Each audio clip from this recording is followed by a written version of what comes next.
네, 오늘은 스가랴 3장 말씀을 통해 우리를 향한 하나님의 뜻을 함께 살펴보고 또 기도의 제목들을 찾고자 합니다. 스가랴는 총 14장으로 이루어져 있는데 1장부터 6장까지에는 스가랴 선지자에게 보이신 8가지 환상이 등장합니다. 오늘 본문은 그 8가지 환상 중 4번째 환상입니다. 앞선 세 환상은 이스라엘을 괴롭힌 대적들에 대한 하나님의 심판이 담겨 있습니다. 그리고 4번째 환상은 축복을 보장해 주시는 내용입니다.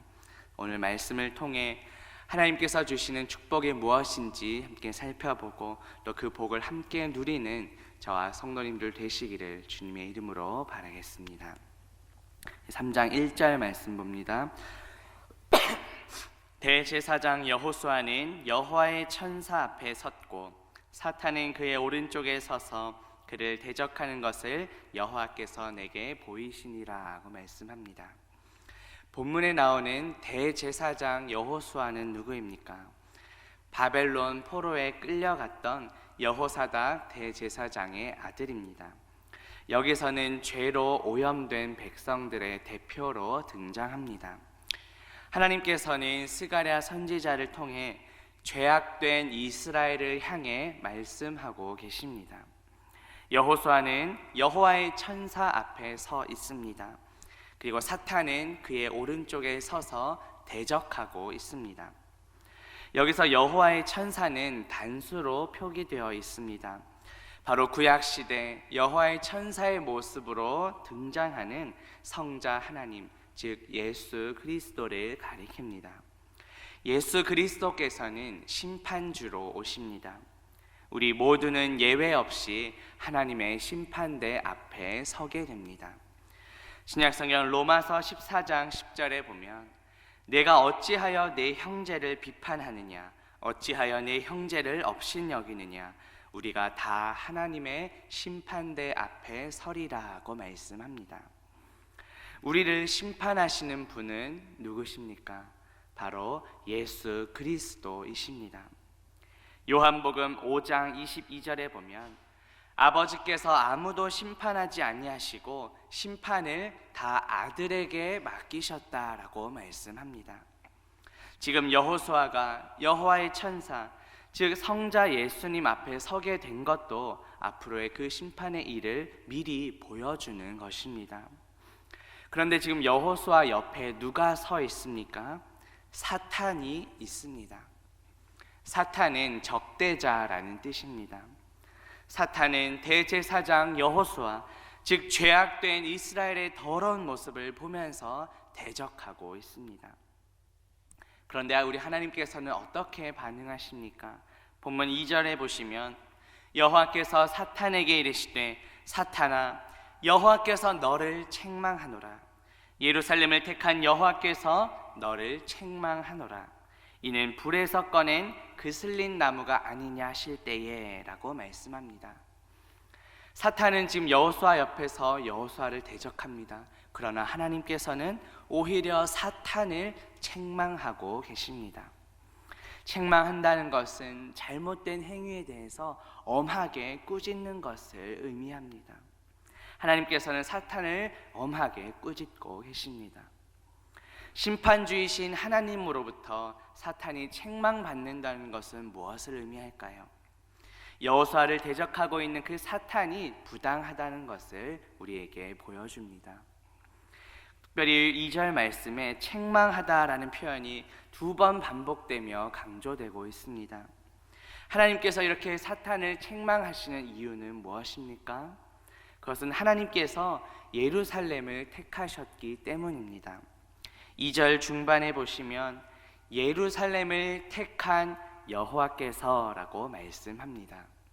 선택하신 분은 누구십니까? 바로 하나님이십니다. 이 선택은 전적으로 하나님의 주권적인 은혜에 달린 것입니다. 예루살렘이 결코 다른 이방 나라들보다 더 탁월하거나 더 뛰어나서 선택받은 것이 아닙니다. 이스라엘 백성들은 과거에 하나님의 말씀에 불순종하여 바벨론의 포로로 끌려갔었습니다. 하지만 하나님의 특별하신 은혜와 사랑으로 다시 고향 땅으로 돌아오게 됩니다. 이 모든 것은 전적으로 하나님의 은혜입니다. 오늘 본문 바로 앞장인 스가랴 2장 12절 보시면 여호와께서 장차 유다를 거룩한 땅에서 자기 소유로 삼으시고 다시 예루살렘을 택하시리니 라고 말씀합니다. 하나님께서 이스라엘 백성들을 자기 소유로 삼으시고 다시 택하여 주셨습니다. 그렇기 때문에 사탄이 여호수아를 대적한다는 것은 하나님의 뜻을 거역하는 것과 마찬가지입니다. 예루살렘을 택한 하나님께서 지금 사탄을 책망하고 계십니다. 로마서 8장 33절에 보면 누가 능히 하나님께서 택하신 자들을 고발하리요 의롭다 하신 이는 하나님이시라고 말씀합니다. 하나님께서 택한 자들을 그 누구도 고발할 수 없습니다. 따라서 지금 사탄이 여호수아를 대적한다는 것은 있을 수 없는 일입니다. 왜냐하면 하나님께서 이미 예루살렘을 택하셨기 때문입니다. 2절 마지막에 보시면 특별히 이스라엘을 불에서 막 꺼낸 그 그슬린 나무로 표현합니다. 불에서 막 꺼낸 나무의 모습은 어떻습니까? 연기가 막 나고 또 싹도 틔울 수 없고 열매도 맺을 수 없습니다. 하지만 완전히 숯이나 재로 변해버린 것은 아닙니다. 스가랴 당시 이스라엘 백성들의 모습이 그와 같았습니다. 불은 바벨론 포로지를 상징합니다. 그 포로지에서 막 해방되어 나온 이스라엘의 모습은 마치 불에서 막 꺼낸 그슬린 나무와 같았습니다. 거의 멸망 직전까지 갔으나 우리 하나님의 은혜로 아직 소망이 남아 있습니다. 이스라엘은 어떤 자격이나 조건이 충분해서 택함 받은 것이 아닙니다. 전적인 하나님의 은혜로 선택받았습니다. 마찬가지로 우리도 어떠한 자격이나 조건이 충분해서 구원받은 것이 아닙니다. 전적인 하나님의 은혜로 구원받았습니다. 신약성경 에베소서 2장 8절과 9절에 보면 너희는 그 은혜에 의하여 믿음으로 말미암아 구원을 받았으니 이것은 너희에게서 난 것이 아니요 하나님의 선물이라 행위에서 난 것이 아니니 이는 누구든지 자랑하지 못하게 함이라고 말씀합니다. 우리는 아무 자격 없지만 오직 하나님의 은혜로 택함 받고 구원 받았습니다. 구원은 전적으로 하나님의 주권에 달린 것입니다. 그렇게 사탄도 우리를 정죄하거나 대적할 수 없습니다. 아무 자격 없는 우리에게 값없이 구원을 베푸신 그 하나님의 은혜에 감사하며 살아가는 저와 성도님들 되시기를 주님의 이름으로 바라겠습니다.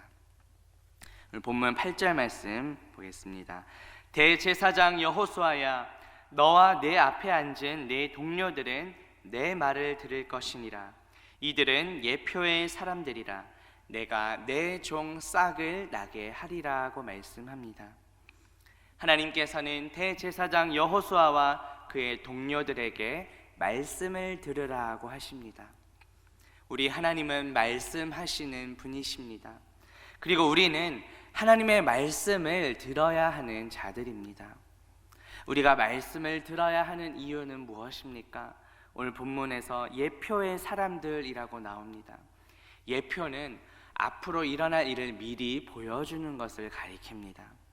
여기 본문에서는 장차 오실 메시아, 즉 예수 그리스도의 시대를 미리 보여줍니다. 바벨론 포로기를 거치면서 하나님께서 우리와 함께 하심을 나타내는 그 성전이 파괴되었습니다.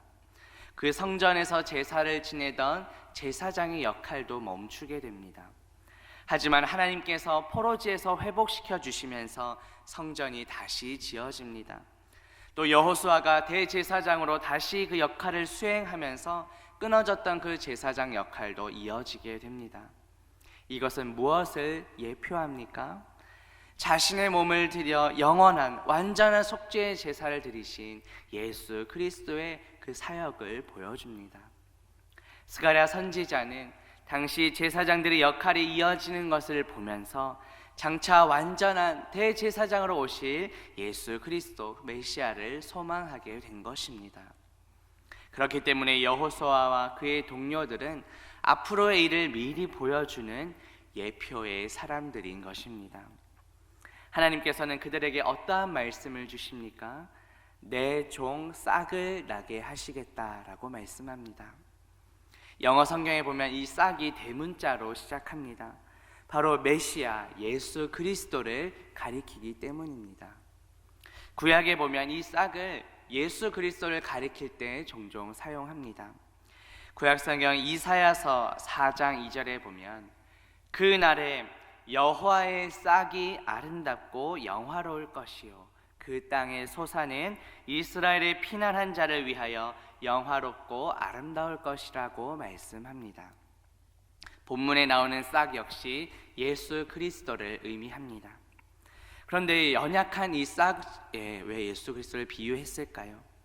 장차 예수님께서도 정말 연약하고 비천한 몸으로 이 땅에 오셔서 우리 죄를 위해 온갖 고난을 당할 것을 암시하기 때문입니다. 그러나 연약한 싹처럼 보일지라도 그것이 자라면 큰 나무가 되고 많은 열매를 맺는 것처럼 예수님의 사역 역시 그 하나님의 나라도 점차 확장되고 번성하게 될 것을 보여줍니다. 그래서 예수님께서는 하나님의 나라, 즉 천국을 이렇게 비유하십니다. 마태복음 13장 31절 32절에 보면 또 비유를 들어 이르시되 천국은 마치 사람이 자기 밭에 갖다 심은 겨자씨 하나 같으니 이는 모든 씨보다 작은 것이로되 자란 후에는 풀보다 커서 나무가 되매 공중의 새들이 와서 그 가지에 깃들일 것이라고 말씀합니다. 예수 그리스도께서 이 땅에 오심으로 하나님 나라가 시작되었습니다. 그리고 장차 다시 오실 때 하나님 나라는 궁극적으로 완성될 것입니다. 우리 예수님께서는 언제 다시 오십니까? 그 날과 그때는 아무도 모릅니다. 마태복음 24장 36절에 보면 그러나 그 날과 그때는 아무도 모르나니 하늘의 천사들도 아들도 모르고 오직 아버지만 아신다고 말씀합니다. 하지만 예수님께서는 정확한 시기는 모르지만 우리에게 힌트를 주셨습니다. 마태복음 24장 14절에 보면 이 천국 복음이 모든 민족에게 증언되기 위하여 온 세상에 전파되리니 그제야 끝이 오리라고 말씀합니다. 이것이 우리가 복음을 전파해야 할 이유입니다. 모든 민족에게 복음이 전파될 때 끝이 옵니다. 그때 예수님께서 다시 오시겠다고 말씀합니다. 연약한 싹으로 예수님께서 오셔서 이 땅에 하나님 나라가 시작되었습니다. 이제 하나님 나라 복음을 전파하며 하나님 나라를 확장하는 것은 이제 우리의 책임입니다. 먼 옛날 외국 선교사님들로부터 또 우리 신앙의 선배들로부터 우리가 복음을 듣고 이제 우리가 신앙생활을 할 수 있게 되었습니다. 이제는 우리 주변에 믿지 않는 가족들과 이웃들에게 하나님 나라 천국 복음을 전파해야 합니다. 그리하여 하나님 나라가 점점 확장되도록 해야 합니다. 하나님 나라는 어떤 지리적인 영토의 의미라기보다는 예수 그리스도의 통치와 다스림을 가리킵니다. 우리의 복음 전파를 통해 믿지 않는 이웃들이 예수 그리스도를 믿고 주님의 말씀의 다스림을 받도록 해야 합니다. 예수 그리스도가 우리의 구원자이시며 내 삶의 주인이심을 믿고 고백하도록 해야 합니다. 우리는 아무 자격 없지만 전적인 은혜로 구원받았습니다. 받은 은혜에 감사하며 이제 우리의 삶에서 받은 은혜와 사랑을 전하며 나누며 살아가는 저와 성도님들 되시기를 주님의 이름으로 바라겠습니다. 함께 기도합니다. 하나님 아버지, 오늘 말씀을 통해 하나님께서 여호수아에게 베푸신 축복이 무엇인지 깨닫게 하시니 감사합니다. 하나님께서 보내신 싹 예수 그리스도를 통해 죄와 허물로 죽었던 우리를 살려주시니 감사합니다. 받은 은혜와 사랑에 감사하며 이제는 우리 주변에 믿지 않는 가족들과 이웃들에게 예수 그리스도의 은혜와 사랑을 전하며 살아가는 우리 모두가 되게 하옵소서. 예수 그리스도의 이름으로 기도합니다. 아멘.